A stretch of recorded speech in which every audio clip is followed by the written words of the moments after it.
Halo semua, kali ini Bilhanet mau sharing sekaligus menjawab cukup banyak pertanyaan dari teman-teman ya.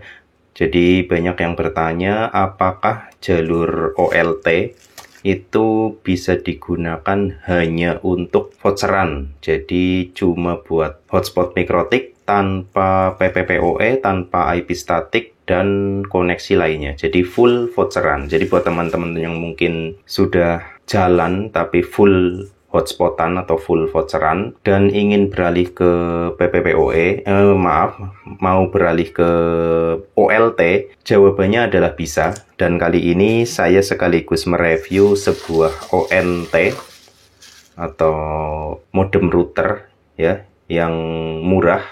Ini saya rasa yang termurah dia untuk EPON atau untuk XPON. Ini adalah China Mobile GM220S.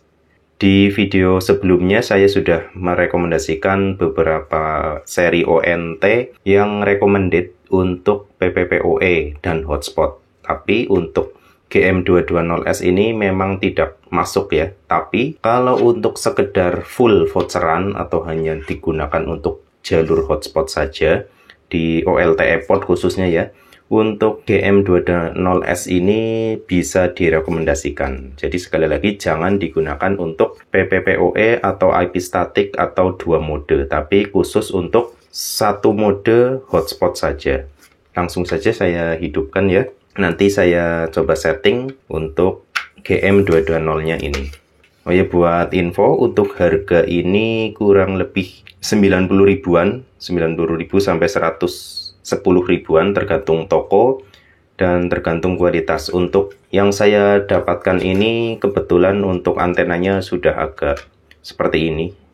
Kalau untuk warna putih dan bersih ini memang saya bersihkan sendiri. Jadi aslinya di sini ada tulisan China Mobile dan logo. Di sini juga ada teks berbahasa Cina ya. Di sebelah sini atau di sebelah sini itu ada logonya, logo bahasa Cina. Dan warnanya juga sudah kuning aslinya, tapi ini sudah saya bersihkan. Buat teman-teman yang mungkin penasaran bagaimana cara membersihkannya, mungkin saya bisa share di video berikutnya. Jadi buat teman-teman yang mungkin belum subscribe, silakan bisa di subscribe ya. Nah, ini sudah menyala. Di sini masih lost. Kemudian saya coba pasangkan ini dari ODP. Saya pasangkan ke pot optiknya di bagian belakang ya. Nah, di sini sudah tidak lost lagi. Tunggu sampai nanti indikatornya PON menyala. Nah, jika ditunggu cukup lama ini tidak menyala, teman-teman bisa coba dimatikan, kemudian dihidupkan lagi. Ditunggu lagi sampai nanti sudah benar-benar menyala. Artinya untuk ONT-nya ini sudah terdeteksi di sistem OLT-nya. Nah, sekarang sudah menyala ya. Di bagian sini tadi padam, sekarang sudah menyala. Ini kalau ada keterangannya, ini adalah lampu PON, jadi sudah menyala. Kemudian saya coba setting untuk mode full voucheran di komputer saja ya, biar lebih jelas. Nanti saya gunakan SSID yang dipancarkan oleh ini. Nah, ini ada CMCC6NHE, kemudian mungkin ini passwordnya ya, yang sebelah sini. Saya pakai koneksi wifi-nya saja. Nah, di komputer saya langsung hubungkan saja komputer saya ke SSID yang tadi ya. Ini sudah terhubung ya. Saya coba buka alamat IP gateway-nya 192.168.1.1. Enter. Nah, seperti ini untuk tampilannya. Untuk username-nya coba admin, kemudian password-nya juga admin. Nah, ini sudah berhasil ya. Ini kalau bahasanya Cina seperti ini, kita bisa klik English di bagian sini. Nah, nanti otomatis akan menjadi berbahasa Inggris. Saya cek dulu untuk network information di bagian link information. Nah, di sini untuk redamannya mendapatkan minus 15,3. Kita cek dulu ke bagian, saya juga belum paham, jadi dibuka saja dulu, buka-buka dulu.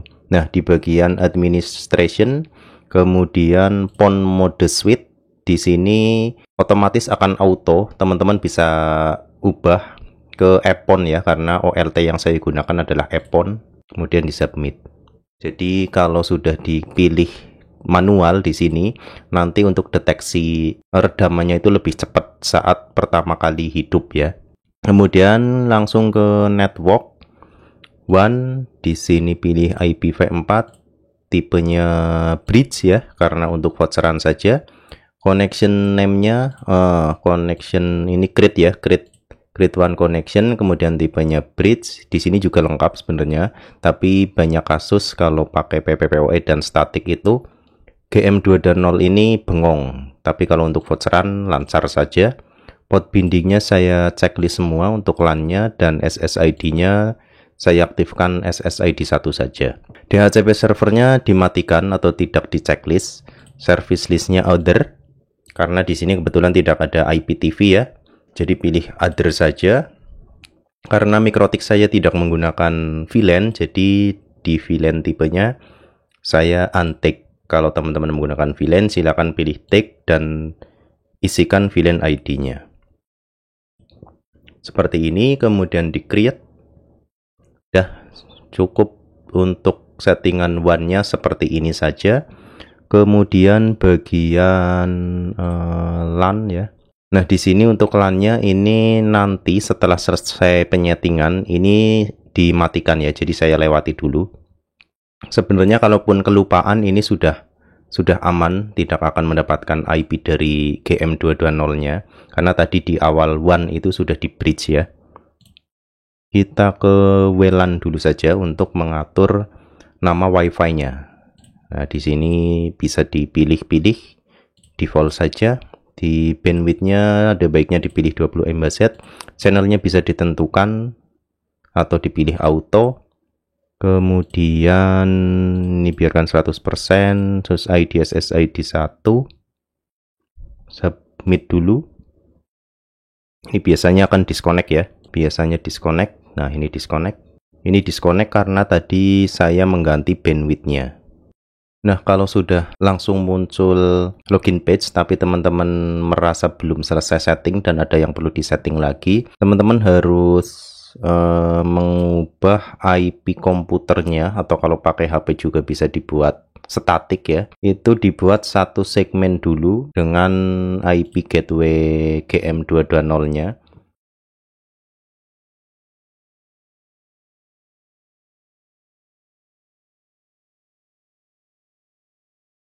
Nah, sekarang bisa login kembali ya. Login ulang lagi. Kemudian lanjut ke network. Tadi sudah di bagian WLAN ya. Di bagian WLAN ini tadi sudah tersimpan ya. Kemudian ke SSID setting. Di sini pilih SSID 1. Kemudian SSID enable pastikan terchecklist.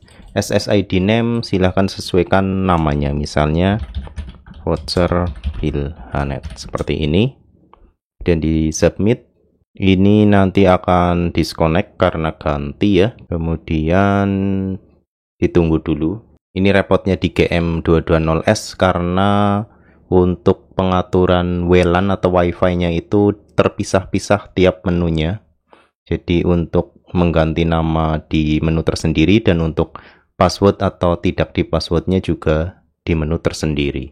Dikoneksikan dulu. Untuk passwordnya ada di yang tadi sama di belakang router ya. Nah, ini sudah berubah. Kemudian ke security, karena untuk password karena untuk voucheran, jadi untuk passwordnya ini dipilih open system. Web encryption-nya disable. Nanti kalau di submit ini akan disconnect lagi ya, karena memang enaknya setting-setting router itu pakai kabelan. Nah, langkah terakhir bisa teman-teman matikan sekalian tadi di bagian LAN address setting. Jadi ini biar lebih aman saja.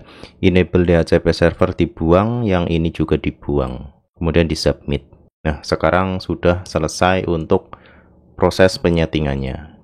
Udah seperti itu saja, bisa langsung dikembalikan lagi biar DHCP atau otomatis ya di bagian penyetingan IP address-nya. Nah, ini di automatic lagi, save.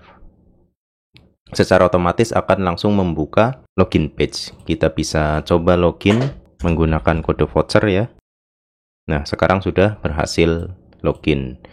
Teman-teman juga bisa memberikan identitas untuk ONT-nya ke OLT, bisa masuk ke manajemen OLT-nya seperti ini misalnya ya. Kemudian ke ONU manajemen. Nah, di sini masih NA namanya.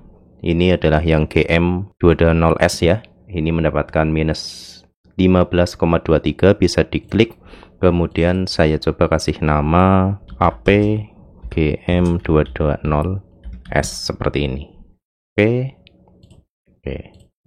Nah, sekarang sudah ada namanya. Jadi, kurang lebihnya seperti itu. Artinya kita tetap bisa menggunakan jalur OLT untuk voucheran saja, tanpa harus menyeting router atau ONU itu dengan mode PPPoE. Semoga bermanfaat ya buat teman-teman yang mungkin masih penasaran, dan jangan lupa buat teman-teman yang mungkin belum subscribe, silahkan di subscribe ya. Terima kasih sudah menonton.